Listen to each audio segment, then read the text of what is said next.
Hello friends, कैसे हैं आप सब। चलिए तो आज का क्लास स्टार्ट करते हैं। आज हमारा क्लास है, ये 4th क्लास है प्रैक्टिस सेशन का। दोस्तों आज हम लोग इस क्लास को स्टार्ट करने वाले हैं, उससे पहले देख लेते हैं एक कोटेशन।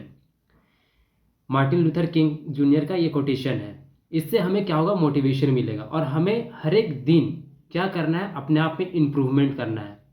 आप अगर किसी भी तरह का काम करते हैं, आप पढ़ाई कर रहे हैं, जॉब कर रहे हैं या फिर किसी भी तरह का काम कर रहे हैं, हमें उसमें चाहिए क्या, एक मोटिवेशन चाहिए होता है और चाहिए होता है कि उसमें इम्प्रूवमेंट हमेशा हम कुछ ना कुछ करते रहें। तो देखिए, इससे पिछले क्लास में हम ऐसा कभी नहीं करते थे, लेकिन अभी देखिए क्या कर रहे हैं। अभी एक हम कोटेशन लाए हैं, इससे क्या होगा कि आपको भी मोटिवेशन मिलेगा और मुझे भी मिलेगा। तो देखिए क्या लिखा हुआ है। अगर तुम उड़ नहीं सकते तो दौड़ो, अगर दौड़ नहीं सकते तो चलो, अगर चल भी नहीं सकते तो रेंग लो, पर आगे बढ़ते रहो। देखिए दोस्तों, हमारे जीवन का एक उद्देश्य होना चाहिए। चाहे जैसी भी परिस्थिति हो, हमें हमेशा अपने कार्य को करते ही रहना है। भले ही कम करें, थोड़ा समय के लिए करें, लेकिन डेली। देखिए, एक होता है ना कि कंसिस्टेंसी बनाए हुए रहना पड़ता है। ठीक है, अगर पढ़ाई से अगर कंसिस्टेंसी अगर हटा दिए, ठीक है, तो फिर वो पढ़ाई कोई फायदा नहीं। ठीक है, चलिए तो आज हम लोग अपना स्टार्ट करने वाले हैं क्लास। चलिए देख लेते हैं पहले पहला क्वेश्चन।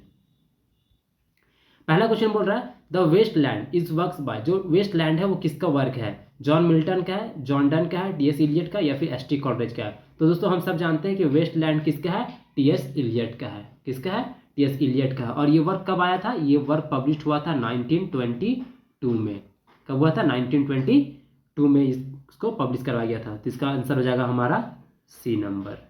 ठीक है, क्वेश्चन है what type of work the waiting for Godot is. ये कैसा वर्क है, मेलो ड्रामा है, एब्सर्ड ड्रामा है, ट्रेजेडी है, या फिर कॉमेडी ऑफ मैनर्स है। तो दोस्तों ये वर्क कैसा है, ये है एब्सर्ड ड्रामा। ये कैसा है, एब्सर्ड ड्रामा है। द वेटिंग फॉर गोडोट हमारा कैसा ड्रामा है, एब्सर्ड ड्रामा है। और ये सैमुअल बेकेट के द्वारा ये लिखा गया। इसमें आंसर हमारा हो जाएगा बी नंबर। चलिए नेक्स्ट देख लेते हैं।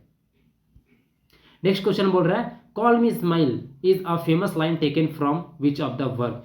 कौन सा वर्क है, यहाँ पे दिया हुआ कौन सा वर्क है जिसमें से एक ये लाइन आया है और ये फेमस लाइन है उस वर्क का।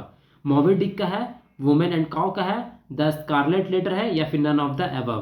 किसका है, तो हम लोग जानते हैं ये मॉबी डिक का लाइन है। किसका लाइन है, ये मॉबी डिक का। इसका आंसर हो जाएगा ए हमारा।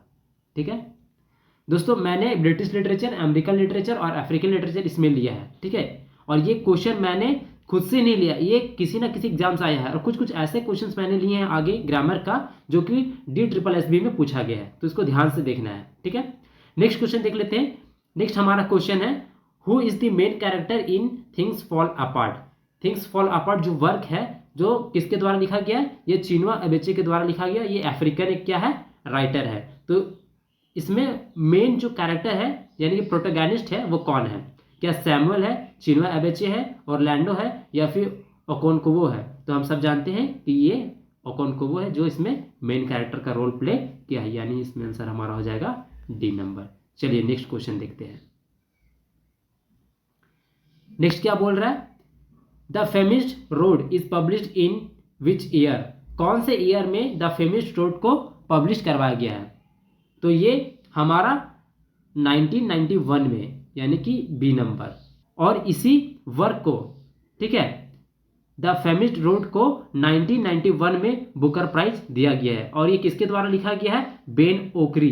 किसके द्वारा, यहां पे देख लेते हैं, बेन ओकरी।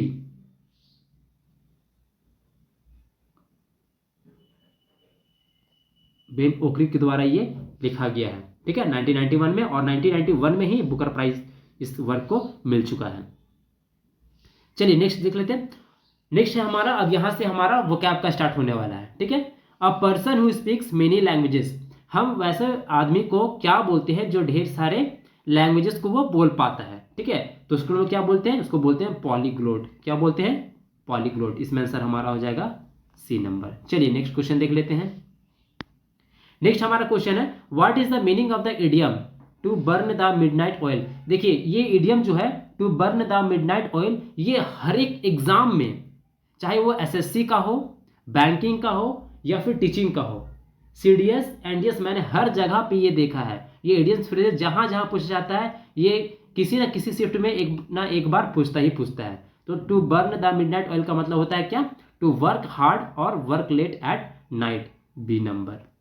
क्या हो जाएगा, बी नंबर। ठीक है, चलिए 8 नंबर क्वेश्चन देखते हैं। Choose the word which is most similar meaning to obsolete. Obsolete का मतलब क्या होता है, इन चारों में से बताइए ऑब्सोलीट का कौन सा ऐसा मीनिंग है जो ऑब्सोलीट से मिलता है। ठीक है, यानी कि इसमें आपसे सिनोनिम्स पूछा जा रहा है, ऑब्सोलीट का सिनोनिम्स पूछा जा रहा है। तो क्या ऑब्सोलीट का मतलब क्या होता है, क्या ये न्यू होता है, मॉडर्न होता है, आउटडेटेड होता है या फिर करंट होता है। तो हम सब जानते हैं आउटडेटेड यानी एंशिएंट चीज को हम लोग ऑब्सोलीट कहते हैं। इसमें आंसर हमारा हो जाएगा सी नंबर। चलिए नेक्स्ट क्वेश्चन देख लेते हैं।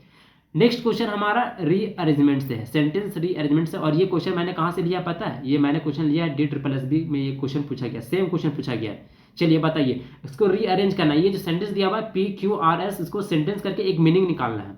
तो क्या हो जाएगा देख लेते हैं। A library was established in the school to help students with thousands of book। ठीक है, स्कूल में एक लाइब्रेरी को पब्लिश करवाया गया है। ठीक है, देखिए प्रीपोजिशन से कोई स्टार्ट होता नहीं तो इनसे होगा नहीं, हटा देते हैं। टू से भी स्टार्ट होता है लेकिन यहाँ पे टू से होगा नहीं। विद से प्रीपोजिशन से होता नहीं है, तो हम लोग क्यू से स्टार्ट होने वाला है। तो क्यू से देखिए, क्यू से ना ये सी नंबर है और ना ही ये डी नंबर है, क्यू से मेरा ए है और बी है। अब देख लेते हैं आगे। A library was established in the school, Q के बाद हमारा होना चाहिए आर होना चाहिए। क्यू के बाद क्या होना चाहिए, a library was established to help students in the school with thousands of books. ये देखिए क्यू नंबर हो रहा है, ए नंबर मतलब QPRS, QPRS यानी कि इसका हो जाएगा ए हमारा। ठीक है, इसको रीअरेंज करना है। और मैं बताता हूं कि DSSS में ऐसा क्वेश्चन पूछा जाता है। ठीक है, और हम लोग बहुत ही जल्द यहाँ पे प्रैक्टिस करने वाले हैं पार्ट्स ऑफ स्पीच का, क्योंकि टीचिंग एग्जाम्स में पार्ट्स ऑफ स्पीच से क्वेश्चन पूछा जाता है। आपको वो एक सेंटेंस लिख देगा, उसमें से एक अंडरलाइन कर देगा और पूछेगा बताओ ये कौन सा पार्ट्स ऑफ स्पीच इसमें यूज हो रहा है। ठीक है, चलिए नेक्स्ट क्वेश्चन देख लेते हैं। तो ये हमारा आज का आखिरी क्वेश्चन है, क्योंकि आप सबको पता है कि मैं 10 क्वेश्चन ही लाता हूं। ठीक है, मैं और उसको इंक्रीज करूंगा, नंबर को बढ़ाऊंगा। मैं 15 से फिर 20 में करने वाला हूं बहुत जल्द। ठीक है, अगर आप रिस्पॉन्स अच्छा देते हैं, अगर आपको मेरा कंटेंट अगर अच्छा लगता है तो आप मेरे चैनल से जुड़ जाइए, मेरे चैनल को सब्सक्राइब कर लीजिए। ठीक है, अपने दोस्तों में शेयर कीजिए, ज़्यादा से ज़्यादा कमेंट कीजिए, लाइक कीजिए। ठीक है, मैं इसमें और ढेर सारा लाऊंगा क्वेश्चन, सारा टीचिंग एग्जाम से होगा और प्रीवियस ईयर होगा। ठीक है, और बेहतरीन क्लास मिलेगा। मैं ऐसा वैसा क्वेश्चन, जो क्वेश्चन PYQs होता है बस वही क्वेश्चन मैं यहाँ पे ला रहा हूँ। आप कहीं भी जा सकते हैं, क्वेश्चन को आप जाकर गूगल में सर्च कर सकते हैं। ये क्वेश्चन कहीं ना कहीं किसी ना किसी एग्जाम में पूछा गया, आप जाकर देख सकते हैं। मैं ऐसा वैसा काम नहीं करता। ठीक है, इसमें फाइंड एरर करना है। क्या फाइंड द एरर, यहाँ पे सेंटेंस देखो मेरा दिया हुआ है, सेंटेंस देखिए यहाँ पे दिया हुआ है, neither of the students have submitted their assignments on time. ठीक है, अब इसी को यहाँ पे पार्ट में करके दिया हुआ है। ए नंबर में नेदर ऑफ द स्टूडेंट्स, यहाँ पे बी में हैव है, सी में सबमिटेड दियर है और डी में असाइनमेंट ऑन टाइम है। बताइए कौन सा एरर है। जैसे कि हम सबको पता है कि नाइदर ऑफ, यहाँ पे देखिए ऑफ यहाँ पे है, ऑफ मेरा प्रीपोजिशन है। ठीक है, प्रीपोजिशन है, तो ऑफ मेरा प्रीपोजिशन है। ठीक है, तो इसके बाद आने वाला क्या होता है, ऑब्जेक्ट होता है। क्या होता है, ऑब्जेक्ट होता है। ठीक है, और इससे पहले आने वाला, प्रीपोजिशन से पहले आने वाला मेरा क्या होता है, ये मेरा होता है क्या, सब्जेक्ट होता है। क्या होता है, सब्जेक्ट होता है। और ये है सब्जेक्ट वर्ब एग्रीमेंट से ये क्वेश्चन पूछा गया है। तो मेरा सब्जेक्ट यहाँ पे स्टूडेंट्स नहीं है, तो यहाँ पे स्टूडेंट्स को देकर हैव लगा दिया, जो कि गलत है। क्या है, गलत है। यहाँ पे ये गलत है, क्योंकि यहाँ पे नाइदर है। देखिए यहाँ पे कौन सा हमारा है, सब्जेक्ट है नाइदर, और नाइदर हमेशा सिंगुलर होता है। तो यहाँ पे हैव नहीं होगा, यहाँ पे होगा हमारा हैज। क्या होगा, हैज होगा, यानी कि बी नंबर में एरर मिल गया। ठीक है, बी नंबर में हमें क्या मिल गया, एरर मिल गया, यानी कि इसका आंसर हो जाएगा बी नंबर। एक मिनट, इसमें हमारा हो जाएगा बी नंबर। तो ये था हमारा आज का 10 क्वेश्चन। ठीक है, आई होप कि आपको ये वीडियो पसंद आया होगा। अगर आपको पसंद आता है तो चैनल को सब्सक्राइब कर लीजिए, लाइक कीजिए, शेयर कर लीजिए। Thank you.